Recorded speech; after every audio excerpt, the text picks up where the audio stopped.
Bismillahirrahmanirrahim. Assalamualaikum warahmatullahi wabarakatuh. Halo rekan-rekan semua dan juga siswa-siswi saya di kelas 3 yang saya cintai, saya sayangi. Pada kesempatan kali ini kita akan bersama-sama membahas soal evaluasi 2 tema 7 subtema 2 untuk siswa kelas 3 sekolah dasar.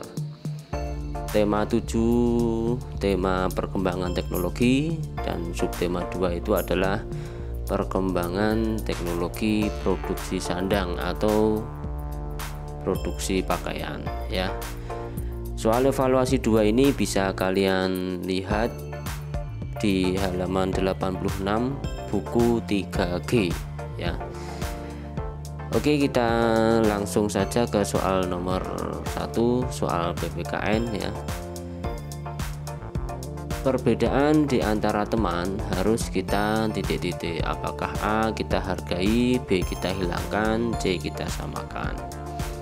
Jawaban yang tepat adalah perbedaan itu harus kita hargai ya. Harus kita hargai, jangan kita hilangkan dan tidak perlu juga kita samakan ya. Biarlah perbedaan itu menjadi sebuah keragaman yang indah begitu ya, apabila kita saling menghargai. Kemudian nomor 2, keberagaman jenis pekerjaan di masyarakat memberikan titik-titik bagi kita. Apakah A memberikan masalah, B memberikan manfaat, atau C memberikan jasa ya. Jadi keberagaman jenis pekerjaan di masyarakat, misalnya di dalam sebuah kondisi masyarakat itu ada yang bekerja sebagai petani, ada juga yang bekerja sebagai peternak, kemudian ada yang menjadi pedagang, ada yang menjadi tukang kayu, tukang bangunan, ada yang bekerja sebagai guru, karyawan, buruh pabrik dan sebagainya. Nah, keberagaman jenis pekerjaan itu pasti akan memberikan manfaat ya. Memberikan manfaat bagi kita. Coba kita bayangkan seandainya semua maunya menjadi guru misalnya, tidak ada yang menjadi pedagang, tidak ada yang menjadi sopir angkutan misalnya, maka justru akan terjadi masalah ya. Itu manfaat keberagaman jenis pekerjaan. Seandainya semua ingin jadi pegawai, tidak ada yang mau menjadi petani, maka kalau tidak ada yang menjadi petani, bagaimana nanti siapa yang menghasilkan beras? Nah begitu ya.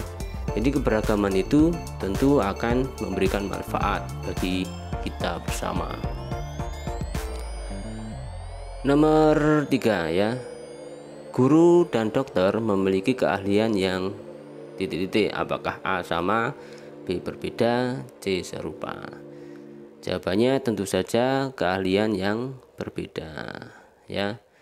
Guru ini tugasnya adalah mengajar agar siswa-siswinya menjadi pintar ya, menjadi ya generasi masa depan begitu ya. Sedangkan dokter ini keahliannya adalah memberikan pengobatan ya, agar orang yang sakit ini sembuh atau kembali sehat ya. Baik, sekarang kita lanjut ke nomor 4. Berikut ini hal yang akan terjadi jika tidak menghargai keberagaman di masyarakat. Adalah apa yang terjadi? Apakah A persatuan, B perpecahan, C kebersamaan? Tentu saja adalah perpecahan ya, apabila kita tidak mau menghargai ya seorang bos begitu ya. Kita tidak boleh menganggap diri kita ini sebagai yang paling baik begitu ya, pekerjaannya paling terhormat ya, sehingga misalnya saja memandang remeh pekerjaan orang lain ya, pekerjaan seseorang yang maaf ya, misalnya hanya menjadi buruh harian ya begitu, atau memandang remeh pekerjaan petani. Nah, ini juga tidak boleh.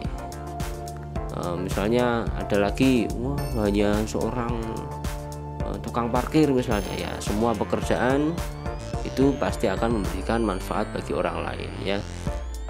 Coba bayangkan seandainya kita semuanya pergi dengan mobil ya, kalau tidak ada tukang parkir juga kadang-kadang kita kerepotan ya. Jadi apapun profesinya ini perlu kita hargai, apapun pekerjaannya perlu kita hargai karena semuanya memberikan manfaat bagi kita bersama, sehingga kehidupan bisa berjalan dengan lancar ya, saling membutuhkan, saling memenuhi kebutuhan orang lain. Baik, sekarang nomor 5, tulislah keberagaman jenis pekerjaan dalam pembuatan pakaian ya. Dulu pernah kita bahas bersama ya, pekerjaan dalam sebuah pembuatan pakaian ini untuk menghasilkan sepotong baju itu ada beberapa jenis pekerjaan ya yang terlibat. Yang pertama adalah petani kapas ya. Jadi baju itu kan bahan dasarnya dari kapas ya. Jadi jenis-jenis pekerjaan dalam pembuatan pakaian yang pertama adalah petani kapas. Setelah petani kapas itu menghasilkan kapas, maka kapas ini pun kemudian dipintal menjadi benang ya. Jadi kapas ini, petani kapas ya, dipintal menjadi benang ya, kemudian benang ini kemudian ditenun menjadi kain. Nah, di situ ada jenis pekerjaan juga di situ ya, yaitu penenun kain, pemintal benang itu ada juga. Kemudian setelah benang ini ditenun menjadi kain, kemudian diserahkan kepada penjahit baju ya. Maka di sini sudah ada pekerjaan yang terlibat lagi, yaitu para penjahit baju ya. Mungkin juga kita bisa tambahkan desainer ya, atau perancang pakaian begitu ya, perancang model pakaian begitu ya. Kemudian setelah selesai dijahit kemudian dipasarkan ya. Ini beberapa jenis pekerjaan dalam pembuatan pakaian, banyak sekali ya. Ada yang pertama tadi ada petani kapas, kemudian ada bahkan ada tengkulak juga ya, yang mengumpulkan kapas-kapas itu. Kemudian ada pemintal benang, kemudian penenun kain, kemudian desainer dan para penjahit. Nah, ini beragam profesi atau pekerjaan dalam pembuatan pakaian. Baik, sekarang kita nomor 6 ya, kita bahas ke nomor 6. Apa peran keberagaman profesi bagi kemajuan bangsa Indonesia? Ya, seperti yang sudah kita jelaskan tadi ya. Keberagaman profesi ini akan menjamin tersedianya barang atau jasa, sehingga aktivitas kita ini tidak terhambat, aktivitas kita ini menjadi lancar. Ini adalah salah satu peran keberagaman profesi ya, bagi kemajuan bangsa Indonesia. Baik, kita sudah selesai soal PPKN. Sekarang kita ke soal bahasa Indonesia. Nomor 7, bahan dasar pakaian berikut yang terasa sejuk. Nah, ini kita garis bawah ya, terasa sejuk jika dipakai adalah titik-titik. Apakah A, bahan kaos, B, bahan wol, C, bahan sutra ya. Ini kita harus, untuk menjawab soal ini kita harus tahu ya, kita harus tahu sifat-sifat dari masing-masing bahan ini. Bahan kaos ini sifatnya adalah dingin sejuk ya ketika dipakai dan menyerap keringat ya. Kalau wol ini sifatnya ini bisa ya hangat ya, bisa menghangatkan badan ya. Kemudian yang C, bahan sutra ini sifatnya adalah sangat halus dan mengkilap ya. Jadi ini sutra ini biasa digunakan untuk bahan membuat pakaian pesta ya. Kalau yang bahan wol ini karena sifatnya hangat, sering digunakan untuk membuat jaket atau sweater ya. Sedangkan kaos ini sifatnya adalah dingin, terasa dingin dan sejuk serta menyerap keringat. Biasa digunakan untuk membuat pakaian olahraga. Nah, pertanyaannya tadi adalah bahan dasar yang terasa sejuk jika dipakai. Ya, ini jawabannya tentu saja adalah kaos ya. Jawabannya adalah kaos. Baik, sekarang nomor 8. Ya, kita lanjut ke nomor 8. Pembuatan pakaian secara modern menggunakan titik-titik. Nah, ini kata kuncinya adalah modern ya. Ini pembuatan pakaian ini ada secara tradisional dan secara modern. Nah, yang pembuatan pakaian secara modern ini menggunakan apa? Titik-titik ya. Apakah A, alat tenun tradisional, B, menggunakan mesin jahit, C, dijahit dengan tangan ya. Jawabannya adalah B. Modern itu sudah menggunakan mesin jahit ya. Baik, sekarang ke nomor 9. Nomor 9, kain songket dibuat dengan cara titik-titik. Apakah A, digambar, B, dicetak, C, ditenun.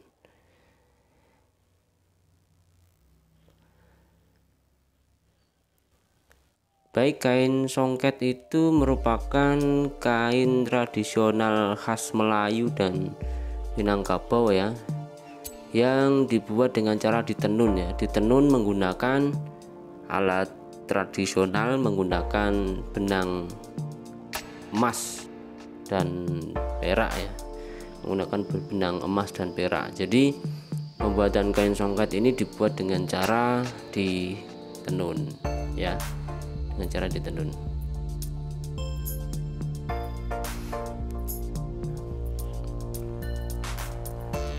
Oke, kita lanjut ke soal nomor 10.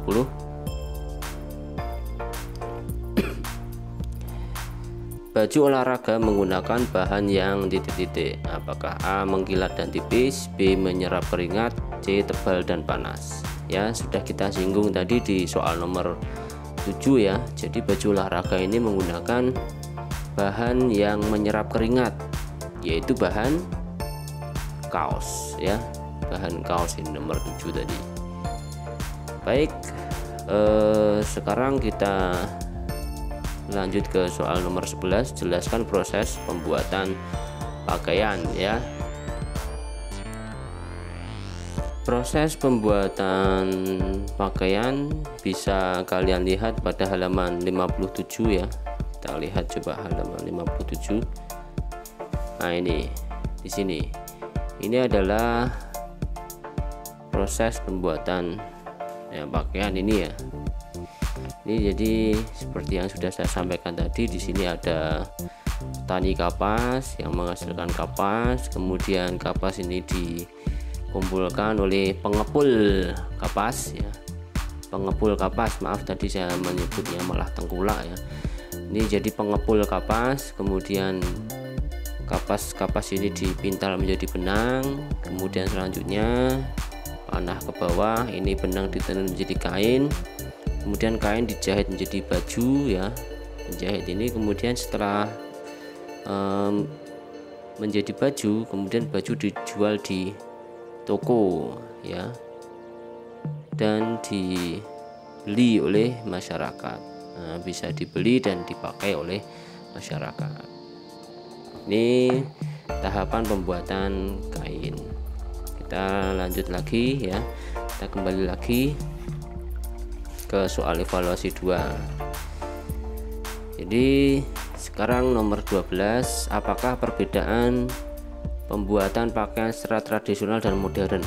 Ya, jadi perbedaannya, pembuatan pakaian secara tradisional ini menggunakan tangan atau tenaga manusia ya, dengan masih secara tradisional ya, intinya masih secara tradisional, digunakan dengan tenaga manusia ya. Kemudian menggunakan alat-alat yang masih sederhana, masih tradisional. Kemudian kalau pembuatan pakaian secara modern ini sudah menggunakan mesin jahit ya, bahkan semuanya sudah dilakukan oleh mesin ya, sudah dikerjakan oleh mesin, dari memintal benang, kemudian menenun menjadi selembar kain, kemudian jahitannya ini semuanya menggunakan mesin begitu.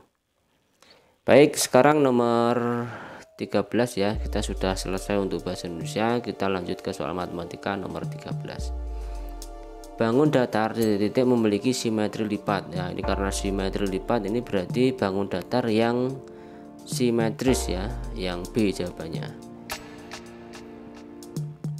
Selanjutnya nomor 14. Bangun datar layang-layang memiliki titik-titik simetri lipat ya. Jadi bangun datar layang-layang ini memiliki satu simetri lipat ya. Hanya memiliki satu simetri lipat, memiliki satu sumbu simetri ya. Ini layang-layang ini hanya mempunyai satu simetri lipat. Ini kita gambarkan saja, boleh. Layang-layang kan seperti ini gambarnya. Nah, seperti ini, hanya bisa atau hanya memiliki satu simetri lipat di sini. Nah ini, jadi ini kita lipat ke sana ya. Ini hanya memiliki satu simetri lipat. Kemudian nomor 15. Bangun datar persegi memiliki titik-titik simetri putar. Oke, persegi itu berarti semua sisinya sama ya. Semua sisinya sama ya. Panjangnya ini persegi. Ini A, B, C, D. Ini kalau simetri putar berarti kita putar ya. 1 kali, 2 kali, 3 kali, 4 kali ya. Berarti persegi ini memiliki 4 simetri putar ya, gitu. Kemudian lanjut ke soal nomor 16. Bangun datar yang memiliki 3 simetri putar. Yang memiliki 3 simetri putar apakah A segitiga siku-siku, B segitiga sama sisi, C segitiga sama kaki? Yang memiliki 3 simetri putar adalah segitiga sama sisi ya. Jawabannya adalah B. Kalau segitiga sama kaki ya, itu tidak memiliki simetri putar ya. Tidak memiliki simetri putar. Dan segitiga siku-siku juga sama ya, segitiga siku-siku itu juga tidak memiliki simetri putar. Jadi jawabannya adalah B, segitiga sama sisi. Segitiga sama sisi itu yang sisi-sisinya memiliki panjang yang sama. Baik, kita lanjut ke soal nomor 17. Gambarkan sumbu simetri pada bangun datar berikut. Ini ada bangun datar segi 6 ya. Segi 6 kita gambarkan sumbu simetrinya. Jadi yang pertama ini ada sini sumbu simetrinya. Ini 1, kemudian 2 di sini. Kemudian 3,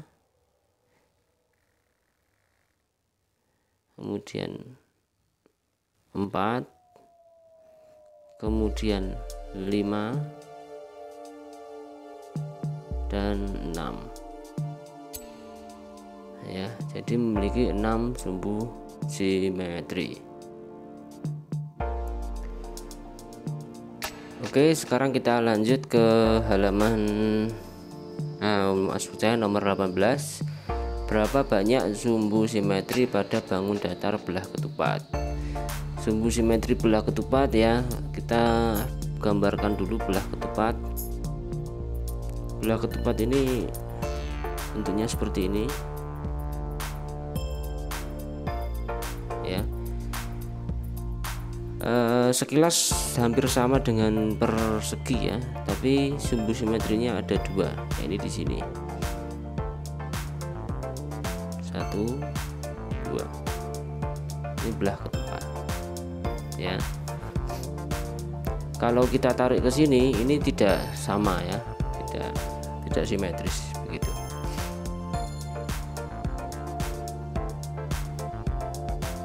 Jadi banyaknya sumbu simetri pada bangun datar belah ketupat adalah ada dua sumbu simetri.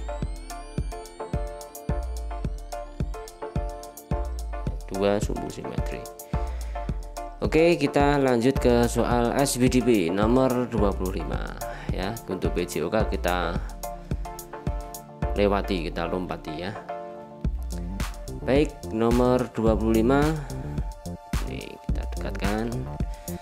Tari Patenung berasal dari titik-titik apakah A. Jawa Tengah, B. Kalimantan Barat, C. Sulawesi Selatan. Jadi tari Patenung itu berasal dari Sulawesi Selatan ya. Biasanya dibawakan atau ditampilkan oleh orang-orang Bugis ya, dari Makassar, Sulawesi Selatan. Baik, nomor 26, gerakan tari Patenung menggambarkan kegiatan wanita Bugis sedang titik-titik apakah A. bercocok tanam, B. merias diri, atau C. menenun kain. Jawabannya adalah C ya, menenun kain ya. Jadi tari Patenung itu tari yang menggambarkan perempuan-perempuan yang sedang menenun benang menjadi kain ya. Jadi tari Patenung itu berasal dari Toraja ya, Sulawesi Selatan.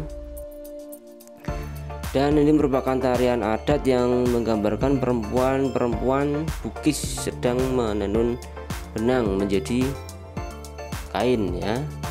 Kemudian tari Patenung itu juga melambangkan kesabaran dan ketekunan perempuan-perempuan Bugis. Nah, apa yang digambarkan di sana ini mereka sedang menenun sarung ya. Kemudian dimulai dari memintal benang, kemudian memasukkan benang selai demi selai ke alat tenun, kemudian ditenun menjadi sarung ya. Ini yang digambarkan dari tari Patenung. Kemudian selanjutnya nomor 27. Jadi properti tari Patenung adalah titik-titik apakah A. sarung, B. payung, C. alat tenun. Tentu saja adalah sarung. Jadi properti dari tari Patenung adalah sarung ya, bukan alat tenun, meskipun yang digambarkan adalah perempuan Bugis sedang menenun ya, tapi yang digunakan propertinya adalah sarung ya. Baik, kita lanjut ke soal nomor 28. Dinamika gerakan tari Patenung termasuk titik-titik ya. Ini saya sebenarnya kurang yakin dengan jawaban saya ya. Ada A. lambat, B. cepat, atau C. cepat sekali ya. Dinamikanya ini ada, kan dinamika tari ini ada macam-macam gerakan ya, gerakan yang bervariasi dalam sebuah tarian. Nah, kalau dugaan saya ini adalah lambat ya gitu. Tapi saya tidak tahu pasti jawabannya apakah lambat, B. cepat, atau C. cepat sekali. Maka mohon maaf, nomor 28 ini saya lewati saja. Kemudian nomor 29, lagu yang digunakan untuk mengiringi gerakan tarian pendek adalah titik-titik. Jadi untuk menjawab soal ini kita harus ya sedikit membahas apa itu tarian pendek. Jadi dalam sebuah penyajian tari ini kan memerlukan waktu. Nah, tarian yang panjang itu memerlukan waktu yang lama sedangkan tarian pendek itu memerlukan waktu yang sedikit atau lebih singkat begitu. Nah, sebelum menampilkan tari itu terlebih dahulu kita pilih tema tarian ya. Itu misalnya tarian yang temanya lucu atau tarian bertema tema binatang atau tema kepahlawanan, misalnya tari perang, atau tema pertanian misalnya, atau aktivitas seperti menenun pakaian tadi ya misalnya. Nah, ini setelah kita tahu temanya itu kemudian ini ke lagunya, misalnya lagu yang digunakan untuk mengiringi gerakan tarian pendek ini ya bisa misalnya kita gunakan lagu, kalau yang di buku kita ini misalnya lagu ini Pelangi-Pelangi misalnya ya tinggal sesuai atau tidak dengan tema yang dibawakan, atau misalnya lagu Potong Bebek Angsa ya misalnya itu ya. Jadi tari pendek tersebut bisa kita gunakan lagu-lagu yang pendek juga ya. Saya contohkan tadi misalnya lagu Pelangi-Pelangi atau Potong Bebek Angsa misalnya ya. Begitu kiranya mungkin itu ya. Jadi iringan gerak ini dalam tarian pendek itu misalnya dapat berupa musik ya, dari kaset atau nyanyian tanpa musik ya, misalnya dari akapela ya. Ini terserah saja ya. Ini kurang lebih seperti itu ya. Kemudian kita ke soal terakhir nomor 30. Penari tari patenung ini menggunakan kostum titik-titik. Jadi kostum yang digunakan para penari patenung ini adalah pakaian adat khas Sulawesi Selatan, yaitu baju bodo ya. Baju bodo yang panjang begitu, terus yang disebut dengan lipak sabe atau sarung ya, kemudian curak laba, kemudian hiasan misalnya kalung ya atau gelang, itu yang ini kostumnya ya. Jadi yang pokok adalah menggunakan baju bodo itu, kemudian juga menggunakan sarung begitu ya. Ini kita sudah selesai nomor 30 ya, dari soal PPKN, kemudian bahasa Indonesia, matematika, dan SPDP. Mudah-mudahan bermanfaat ya. Saya mohon maaf apabila ada kesalahan dalam penyampaiannya. Mudah-mudahan bermanfaat. Kita jumpa lagi di video-video selanjutnya. Assalamualaikum warahmatullahi wabarakatuh.